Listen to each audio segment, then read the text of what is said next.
Beware of romance scams. I'm Lisa Oligus, and you're watching Newsmakers. In this edition, we talk with the Better Business Bureau about scams that have cost some their life savings, their dignity, and even their hearts. Here to break down the anatomy of a romance scam is Pamela Hernandez with the Missouri Better Business Bureau. Thanks for being here. Oh, thanks for having me. Always a pleasure. In 2018, BBB did a study showing people in the U.S. and Canada lost $1 billion to scammers within a 3-year period. Now, with online dating making it easier to meet people, it also seems to open the door to frauds. So contacting them is one of the first steps. How do they pick their prey, Pamela? Oh, it is really a variety of methods these days. It can be anything from on a dating app, where, very normal to find someone to date right now. A lot of people go on dating apps. It could be a random message through a social media app or even a wrong number text where you think they're just trying to reach somebody and you want to be polite and say, oh, you've got the wrong number, and they spark up a conversation. So there's lots of ways scammers are trying to connect with unsuspecting people online. They build a relationship. I mean, they don't start asking for money day one, right? Sometimes they can work this relationship for months. How do they build trust? So it starts with where you think you found that perfect person. And I always say, just kind of like with online shopping, if it sounds too good to be true, it probably is. So you really want to proceed with caution if you've met somebody that's just too good looking, too successful, too rich, too nice, all of those things. But then if you pair that with the moving fast, they want to take the relationship off the dating app, let's say, to phone calls or text messages, something where they can get you out of those protections.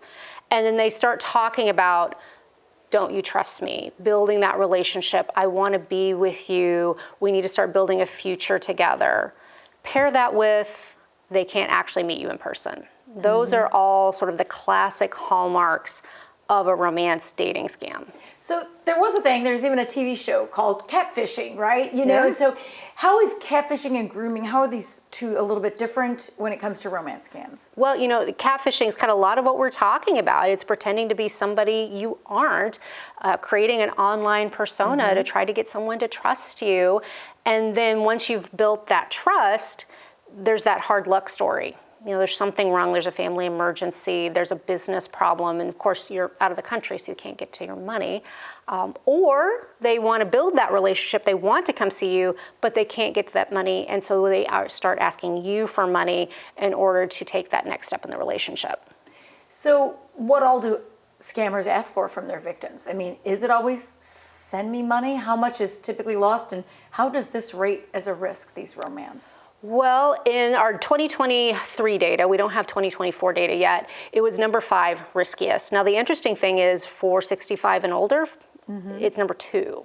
Wow. Because unfortunately, they have the money. And that median loss, and median, not average, is $3,600. So we know if that's that median, people are losing a lot more money. And we do hear about tens of thousands up of 6 figures being lost in these scams. Wow. And again, they start coming with, these are all the things that I'm going to do for you once we finally meet. I often go to senior centers. And on one occasion at the Joplin Senior Center, someone was showing me pictures of the things that this person they'd met online said that they were going to buy them, the trips they were going to take them, but they needed help getting to that money first. They couldn't get to it. This person was a diplomat somewhere in Europe. I'm going to do all of these things for you. And that's how the money starts piling up. They think they're going to get that money back, plus, the happily ever after. Yeah. So you have articles on your website that talk about cons using impersonation, blackmail even, and trickery. How can it become blackmail? What do they do that they might turn the tables on someone? Well, unfortunately, consumers tell us about when the advances are rebuffed, let's say, or they want to break off contact. Then they start trying to say, well, I have information on you.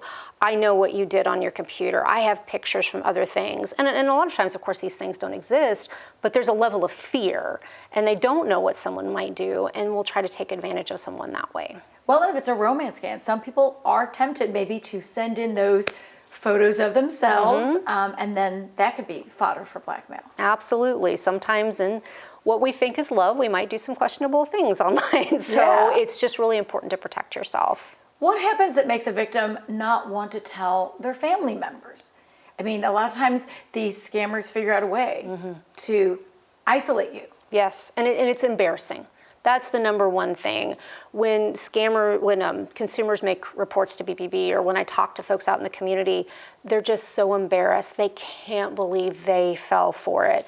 They're smarter than that. And the thing about it is these people are criminals, and they'll do anything they can to build that trust and convince you. But it's that embarrassment that prevents them from reporting it, and the embarrassment and the concern about that they no longer are capable. Their family might not think that they're capable of handling their finances, or why they don't tell family members what's happened to them. Yeah.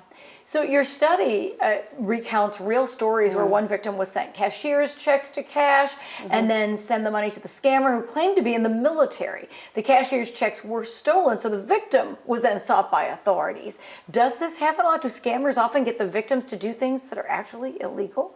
Yes, there's another example called a money mule scam, where they'll meet somebody, ask for a favor, I'm going to send you this package, and the person receiving it maybe thinks it's a legitimate gift, when it turns out they're sending money and trying to launder money that way and getting them to pass it on or do something else and launder it through their accounts. So that does happen. So you talked about a few red flags. What are the best ways to spot these cons? I mean, you know, some of these people are lonely. They're trying to make friends, and that is part of the way they tell people, oh, you can make friends online. What are the red flags? Well, you know, again, too good to be true, probably is. Doing a reverse image search of that profile picture or any photo that they've sent you. You can do it on Google. You can use apps like 10i and see where that profile picture shows up. Are there multiple profiles with multiple names out there with that photo? It's a scam. Is it a stock photo? It's certainly a scam. So that's really one of the best things you can do. Certainly poking holes in a story. A lot of time they'll try to build that trust or familiarity by saying they're from your hometown or went to the same college or some other affinity, something that makes you want to trust them, like you already might know them. So poke holes. Ask questions that only someone who went to that college or from your hometown would absolutely know, not something that they could just look up on the internet. Yeah, good advice. Well, we're going to take a break. Okay. And when we come back, we'll talk about some variations on those romance scams and why you don't always want to take money advice. Within 1 month, he said that he had fallen for me and wanted to plan a life together, that we were fated to meet. For one reason or the other, unfortunately, I didn't see this as a red flag because I'm trusting. He kept postponing actually meeting.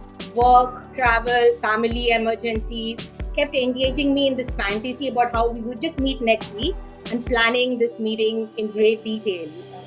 Send me flowers, made excuses, and we never really actually met. Over a 3-month period, just like Shreya was explaining, that scammer will be the exact type of relationship you wish you had, providing all kinds of support, love, and creating a trusting relationship. But their point in doing that is to build that trust so that when they spring on you, that they have an opportunity to invest in cryptocurrency, you're likely to believe them and you're likely to trust what they're telling you.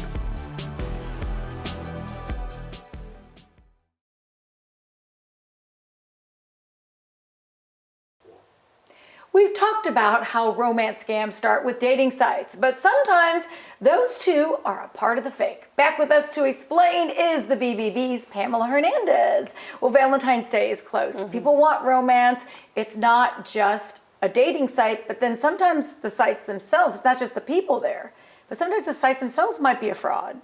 That is true. You know, and you see advertisements for dating sites everywhere, I feel like, whether it's a social media ad or a commercial on television. And so it's hard to know, since there are new ones all the time, what's legitimate and what's not. And consumers tell us about seeing a new site, being curious, checking it out, signing up, and then things start to feel off. So, for example, they see a lot of profiles that are incomplete.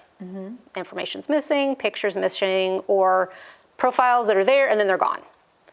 or they're getting matched up with people that don't make sense. That's usually a hallmark of a good dating site, is they get you to that right person, but they feel like they're not getting those matches. So things start to feel off. When they call to complain, they might be asked to pay to reach additional profiles, to upgrade. They upgrade, the problem doesn't resolve. That's because there's no actual dating site. It is someone who's created a fake website, creating hundreds of fake profiles just to get at your money and your credit card information. Wow. So tell us about sugar daddy, sugar mama scams. What are those? You know, that can happen on a dating site. It can happen on a social media site, maybe somebody that sends you a DM. They like you, they know times are tough, they want to help you out and support you, and so they offer to send you an allowance. Sounds great, but again, if it sounds too good to be true, it probably is. What they're really trying to do is get you involved in purchasing gift cards or sending money on to somebody else. What they'll do is they'll try to send you money through, say, a fake check, for example, and ask you to go out and buy some gift cards. Do me a favor, you know, you keep 500 of this 1,000, but I need you to buy me $500 in gift cards. Give the numbers or send them on to my friend. Of course, the friend doesn't exist. It's just all a big scam. And that check comes back. Of course, it's going to come back against that person's bank account, and the money is gone. They're on the hook for that. Wow. So people might become suspicious when a scammer asks for money, and scammers might switch their strategy then from charity to self-improvement. What's the danger of taking advice from somebody like this? You think they're maybe looking out for your best interests, but what kind of advice do they give? Yeah. Well, scammers are always changing tactics, right? And so as we've talked over the years about sort of those classic hallmarks of a dating scam, an online romance scam, scammers have started to play the long game. And so what they're doing, instead of coming with that hardship story, they're alluding to how successful they've been as an investor, how great they've done. And it's not always a hard ask, but more like, you know, if you're interested, right? Over time, if you're interested, if you want to learn more, my financial advisor's great, or I can show you how I did this. They want to build that trust. So it starts very small. You know, we'll just take a few $100s. We'll put it in there. And of course, because the investment's fake, it does amazing, right? Everything looks great. Maybe if they've referred you their financial advisor, the fake financial advisor will create statements, create a platform even, where you think your investment's doing wonderfully and you trust this person, you love this person, so you invest a little more and you invest a little more. And that's where they kind of groom you into that situation and play that long game until you reach the point where either you're out of money or you decide you want to take some of your profits.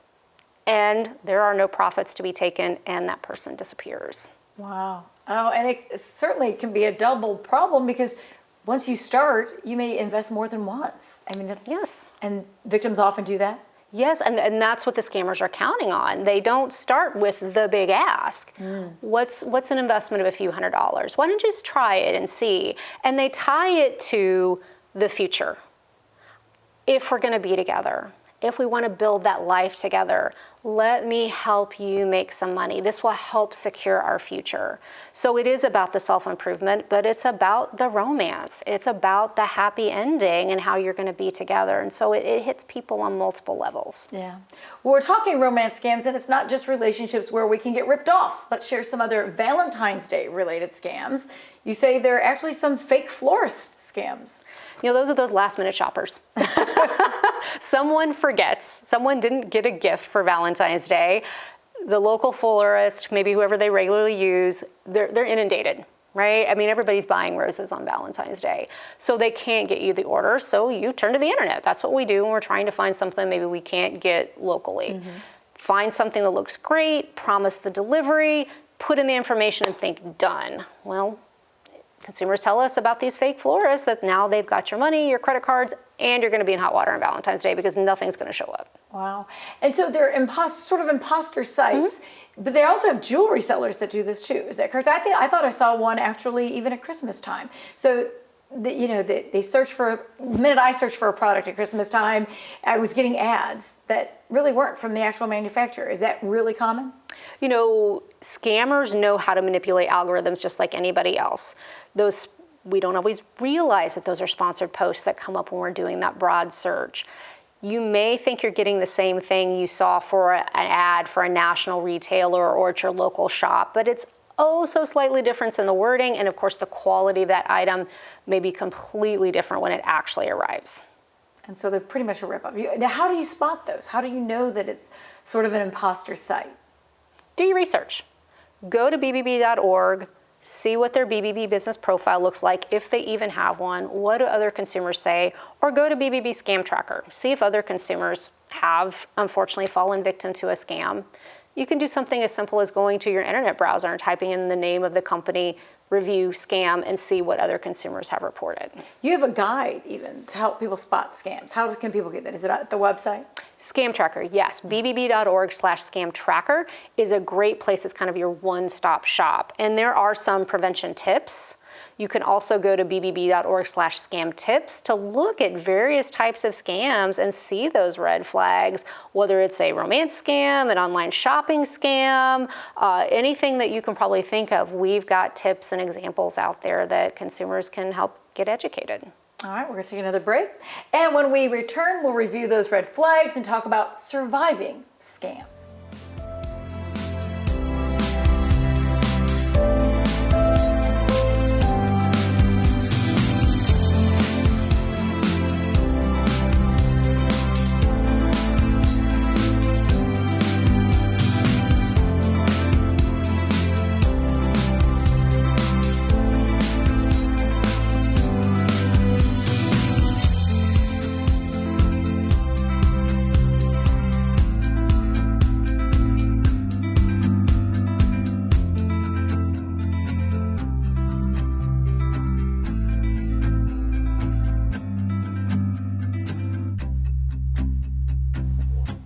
Welcome back to Newsmakers. Romance scams can certainly leave someone embarrassed and distressed, but we know you are not alone, and more people are falling victim as scammers get better at what they do.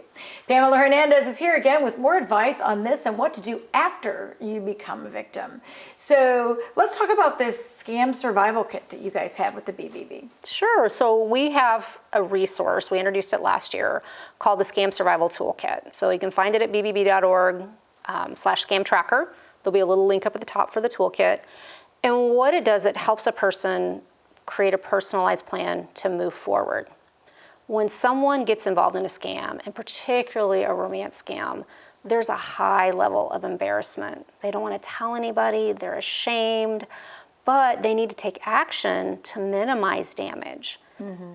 Sometimes in these situations, it's not just about giving money. It's about sharing personal information, bank account information, information like social security numbers, because you think you're building a future with someone. So do you buy protection from services? Do you have to get new IDs? You know, there's a lot of steps, and that's why the toolkit is there, to kind of give you that checklist. So for example, let's just say you got involved in a romance scam, and this scam was about investments. Mm-hmm. So you probably have shared credit information, social security information. There are steps in the toolkit that you want to take, like putting a freeze on your credit. That's something that you can do.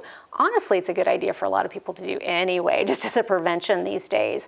But to prevent somebody who has your information from now starting to take out new accounts in your name. How to contact Social Security. There's even templates of letters that you can use to communicate the situation, to get the details across when you have to call some of these agencies. And that's something when you're in the moment, you may not be thinking of, because it's a very emotional situation. I mean, it's not just a financial loss, it's a heartbreak. You've built a future in your head with this person. And so to have something where you don't have to think too hard, you answer 4 questions, and then there's just a list, check, check, check, can be extremely valuable in a situation like this. Yeah, because in many ways you're starting over with at least your financial status. You are, and you may not want to share that with somebody. You may be embarrassed to share it with a family member. It's a great time to maybe talk to a trusted financial advisor, somebody that you have worked with, or your banker. Unfortunately, if a banker, a financial representative notices something, they can try to take steps to delay it, but ultimately it's the consumer's money. So sometimes they can see it, and unfortunately they can't take steps to stop it, Right. but they can be that trusted person to help you move forward. And scammers have gotten very smart. They will tell you exactly what to say at the bank or the investment firm when they question why you're transferring money or taking all of this cash out. They will coach you through the whole process. So unfortunately, they may not be able to stop you, but they can be your trusted partner at your bank, at your financial institution, to help you move forward and protect what you still have. Yeah. So we've talked about a lot of these people meet online, and they are, I mean, do they know how old someone is when they reach out to someone online? I mean, do they try to reach maybe a woman who's recently widowed? I mean, how do they prey on people? Do they have a method, or are they just phishing a lot? Well, some of it is phishing, but scammers do their research. This is their job. They are looking for certain targets. So that's why it's important that we use caution with how much information we share online, what we share on social media. Some of these scammers are contacting people through Facebook affinity groups. You like a certain band or you have a certain hobby, and they start messaging you based on that. They're creating these fake profiles, again, trying to find that common ground with you. So really be careful what you share about yourself. Or they join dating sites that are very specific. There are specific dating sites, of course, for older adults. Yeah. So if that's who they want to target, that's where they're going to go. You mentioned there are more victims over 65. As members of families, should we be talking to those who may not be that familiar with the internet and not realize that they could fall prey to this? Absolutely. That is some of the best prevention we have for any age group, but particularly for older adults. Unfortunately, we do see a rise in things like Alzheimer's and dementia, and falling into a scam can be a warning sign that someone's not quite as cognitive as they once were. But also, older adults, unfortunately, tend to be a little more isolated and lonely, and so that's a place for them to look. So having those conversations, letting yourself be known as that trusted person. You can always come talk to me. Do you have questions about your finances? That can be so important, so they don't feel like they're going to be shamed, that they don't have someone that they can ask that has their best interests at heart. Make yourself known as that trusted individual. There is a tendency with these scammers to misrepresent themselves as members of the military. Why that? And is it because, are people more softer? Like, oh, you know, they're proud to know someone in the military. Why do they abuse that, I guess? Well, it is interesting. We do see military, government contractors, diplomats, and there is a certain level of trust that come from respected institutions, but there's also the convenience of not being here. That's a perfectly acceptable reason to not be able to meet, that you're deployed to somewhere around the world, that you may not be available at certain times of day because of the work you do for the military or for the US government. That makes it so much easier to hide behind and create a cover story, because a lot of these scammers are juggling multiple profiles at a time. It's not just one target at a time. They have an untold number of profiles, folks that they are trying to scam and get money out of at any given time. So they need an excuse of why they might not be readily available. So let's remind folks of all those red flags. Some of them are, besides the "it's too good to be true," what are you looking for in that email when they send it to you? Are there misspellings? Are there things that could tip you off? You know, with AI tools, misspellings aren't quite the tip-off that they used to be, right? Scammers are using those tools just like the rest of us are to try to sound a little better, a little more professional. But things like, again, they can't meet, holes in the story, strange hours, moving fast, that declaration of trust and just trying to move the relationship forward as fast as possible, followed by the quick ask or trying to get you to somehow get involved in an investment. Those are things you want to be on the lookout for. You meet them on a dating site, but sometimes one of the things they want you to do is get off the dating site. So can you meet on a legitimate dating site, but then where do they want you to go elsewhere to have like maybe a chat or something so that it's private? Is that a red flag? That is a red flag. And of course, you can meet people on legitimate dating sites out there. And the thing about dating sites is they offer you some protections if you stay within the app. It's once you get off the site, out of the app, that you no longer kind of bound by their terms, or you can go back to them if there's a problem. So if you start messaging someone through something like WhatsApp or texting or having phone calls, you've kind of gone out of that safe space. Is there any help for these folks? I mean, when they're signing up for a dating app to like be questioning the dating app itself? I mean, what should they be looking at if they see a profile? What would be the red flags on that profile? Sure. Oh, he's handsome, or he has all these great degrees. Yes, again, sounds too good to be true. He's too perfect, too hot to be true, or she. Those are some of the things you want to look out for. Doing a reverse image search of that profile picture, going out there, seeing if it's somewhere else. Things just don't add up sometimes. So, for example, this is a story, and this is a younger person, but a daughter of a friend met somebody online, and mom knew, mom could tell right away, but daughter not so much. And one of the things she kind of pointed out to her daughter was, if he's in Europe, which is where he said he was in the military, he's 6 hours ahead of you. How are the two of you waking up at the same time in the morning? It's things like that particularly a younger person, maybe with not as much experience, might not think about. Like, how does this make sense when you're 6 time zones away? So you've got to poke holes even in something as basic as, what time are you getting up in the morning? So oftentimes scammers will reach out to you and they'll know names of your family member. And, what are some things you should know not to give away when you first start talking to someone? They might call you. You said the reverse text thing. Should you not ask, like, oh, is this you? Like, they'll say, oh, it's your grandson. And they say, the movie Thelma came out. Yes. And it was a great example of what almost not to do. She's like, oh, is this you, Tommy? And then, yeah, it's, the scammer knew then. Are there tips in that regard? I mean, is this a good example, that movie, of, the danger that's out there? It's when that anonymous person reaches out to you. You don't want to start giving away information or engaging with a conversation you don't know. So, for example, these wrong number texts. Somebody texts you, hey, John, it's Sally. Want to know if you're still around this weekend. Well, you're not John, and so you say, sorry, wrong number. And Sally starts texting you back and creating this dialogue and bringing you in. If you don't know somebody who just, you get something out of the blue, don't engage. Just delete the message. Just delete the message. We all want to be polite. We want to help that person. It's fine to just not engage and ignore it. And if somebody calls you for bail money, don't call the other relatives to see if they really are in trouble. That's right. Don't just take that random call at face value. All right. Well, thank you, Pamela Hernandez, for all this great information. Thanks for having me. We've given you a lot of information. If you need a reference, just head to the BBB's website, bbb.org. Thanks to our guest, Pamela Hernandez, and thank you for watching Newsmakers.